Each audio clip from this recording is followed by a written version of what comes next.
into thinking about this concept that if you look back not only on the past decades and centuries, but all of the history of our existence, you can see the patterns of change are accelerating, and that life itself is an accelerator towards the creation of new technologies. Sure. And a great example, prime example, is Moore's Law, of which you can buy. I just bought a video camera 2 days ago, and I paid about $1,000 for it, and it almost made me cry because I bought the same camera, same style, and the same sort of quality of camera 4 years ago for nearly $5,000. But it's an example of how that type of accelerating change is going to lead. Right. If you think it's not going to end, it's going to lead to something, and we're calling that something a singularity. Okay.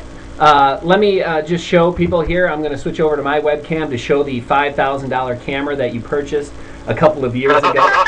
Because I have it here. I have it here in the studio, and it is a wonderful camera. But it is amazing that nowadays you can get the same thing. In fact, better quality for $1,000, and it's most likely run on a hard drive. I imagine you have hard drive instead of tapes. It's cheaper. Yeah, don't have any tapes. It's cheaper, and you got 48 hours of hard drive storage on the camera. So it's amazing.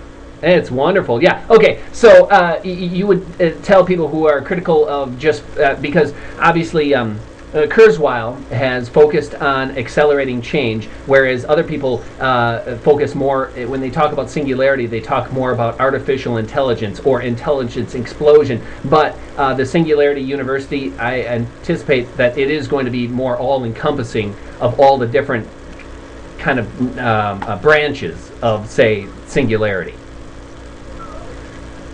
Yeah, I mean, Susan could probably speak to this. It's not simply going to be artificial intelligence. It will be across the board. It is across the board, right? Okay. The 10 different tracks, and sure. 10 different tracks. You might want to put them on the on the website. Yeah, I can bring it up on a picture here. The different tracks, I believe we've got future studies and forecasting, correct? Right. Future studies and forecasting, networks and computing systems, biotechnology and bioinformatics, nanotechnology, medicine, neuroscience, and human enhancement. Let me stop you right there. Yeah, Justin, right there. That one is one where it's very sort of near to my heart, and I'm excited about it because I challenge you to find any other university in the world that is really explicitly talking about going beyond what is normal. And thinking about how to really, tackle these challenges. And I think, like a normal human lifespan is what you're saying, or normal human capabilities. Yes, exactly. Yes. No university is really talking about that, except perhaps Oxford, maybe, in the UK. I don't know. in a very sort of limited degree, but it's a significant part of our curriculum is to talk about how we are going to go beyond what we are currently and our abilities currently to tackle. I think this is a good question for Susan. Someone mentioned housing here. Students that are going to go there, where are they going to be housed? What kind of facilities are there? Technical question here. So NASA Ames has both the dorm-like, it was an old Navy location. Like barracks or something? Yeah, barracks. Well, they're not actually barracks. They kind of look like typical dorm rooms. Okay. So there's one that's kind of a dorm facility. There's another that's a hotel.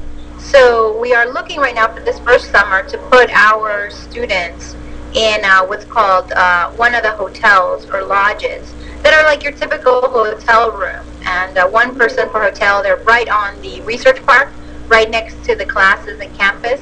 So it's very nice. I mean, it's not the Four Seasons or the West End, but it's very nice, and you're there Sure. with your entire team. And meals will be provided as well, 3 times a day for the 9 weeks that you're there.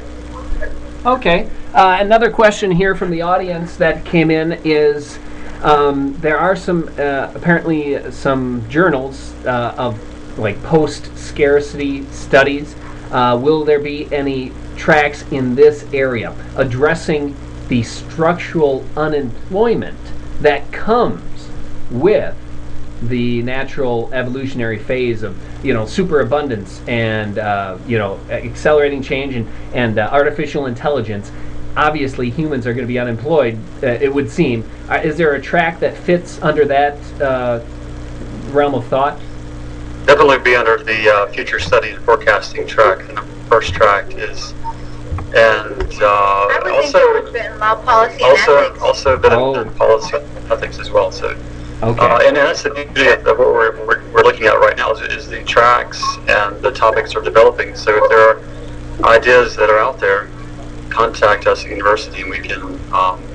That's a fantastic topic to consider. And one of the things we're doing is we're also allowing our track chairs, our curriculum advisors, to really give us the focus of what most of the educational syllabus and model will look like. So we're letting them lead the way as they're the visionaries in their own fields.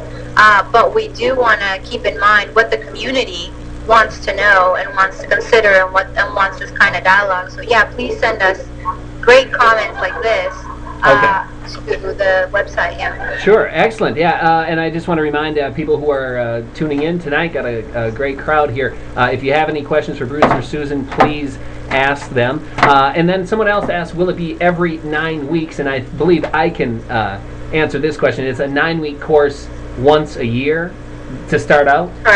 Correct. A summer program, 9-week summer every summer at NASA Ames. Hopefully 4 executive programs. We're working on the logistics of that.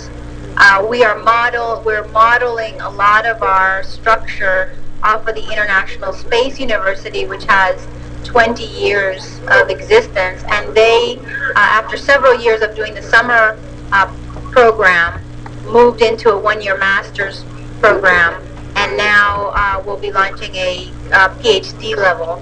So there's hope in the future that we could grow into if we're successful this summer and prove of concept and prove that this is something people are interested in. It has value not only to the folks that come but to the world, because the whole point of this is to focus our energy, vision, and talents and technology on solving problems that help humanity. Sure. So if we can prove that that's a great model, there's potential for discussion of year-round research or of a master's degree, but that's obviously in a couple of years when we've proven that this works. Right now it's just a 9-week summer course every summer. Okay, someone asks, what do you get after completion of the course?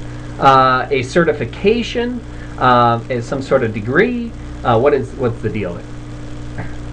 Right now we're looking at a certificate from the university. We are working with some of the universities as well to help students get course credits. It'll probably be like an elective credit, but at least some type of credit as if you went to summer class, summer school. But what you would get is a certificate. No accreditation right now. We still would have to prove ourselves and go through the normal academic accreditation process. You mean with all the famous people and all the wonderful and all the professors and all the successful entrepreneurs that are behind this effort, you couldn't just get accredited right off the bat? I would love to. We're working on it. Believe me, we are working on seeing how we can do it.